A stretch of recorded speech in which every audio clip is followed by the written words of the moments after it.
రై ప్రేమించాడు, వదిలేమంటే వదిలేశాడు, రమ్మంటే వచ్చాడని కొద్దివాళ్ళ కనిపిస్తాను రా. దాని బాబు నా దగ్గర సంతోషంగా ఉండదంటే వదిలేశాను రా. ఇప్పుడు చెప్తున్నాను విను, అది ఎప్పుడైనా సంతోషంగా లేదని తెలిస్తే దానికి పెళ్ళై పిల్లలున్నా సరే వచ్చి తీసుకొచ్చేస్తాను.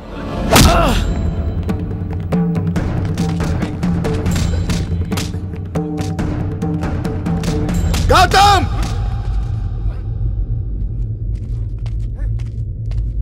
రండి సార్, ఇక్కడ ఎవరికి వయసు వెళ్ళి తెలియట్లేదు సార్. చెత్త చెత్త కామెంట్ చేస్తారు. అది కాదు. ఏం ట్రై చేస్తున్నారా నువ్వు? నా పర్మిషన్ లేకుండా నా ఫ్యామిలీ మెంబర్స్ని కలవడం, వాడిని ఇంప్రెస్ చేయడానికి ట్రై చేయడం. ఈ జన్మలో నీ ముఖం చూడకూడదు అనుకున్నాను రా. కానీ వాడి నాన్న పిలవమనగానే ఎందుకు పిలిచానో తెలుసా?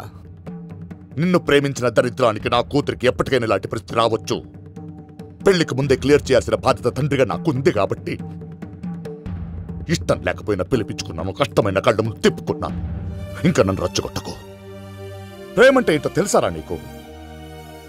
మాయ మాటలు చెప్తూ వెకిలి వేషాలేస్తూ అమ్మాయిల వెనకాల తిరగడం కాదు ప్రేమంటే.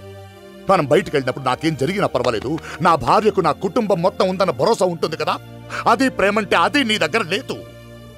నీకు అసలు వయసునే కాదు, ఎవ్వరిని ప్రేమించే అర్హత లేదు. సారీ బాబు, ఈ విధవ చేసిన తప్పకి నేను సారీ చెప్తున్నాను.